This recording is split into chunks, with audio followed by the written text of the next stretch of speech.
एकजुटीने पेटलं रान तुफान आलं या काळ्या भुईच्या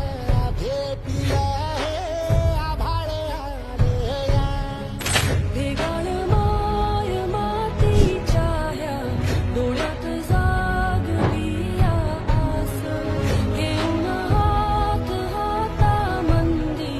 घेतला लेकरांनी ध्यास लई दिसानी भारल्या वाणी आपल्याला एकत्र राहून जे 10 वर्ष या भारतीय जनता पक्षाने सोलापूरला मागे नेलं, आपल्याला बदला घेऊन आता सोलापूरला प्रगतीच्या पथावर आणायचं आहे.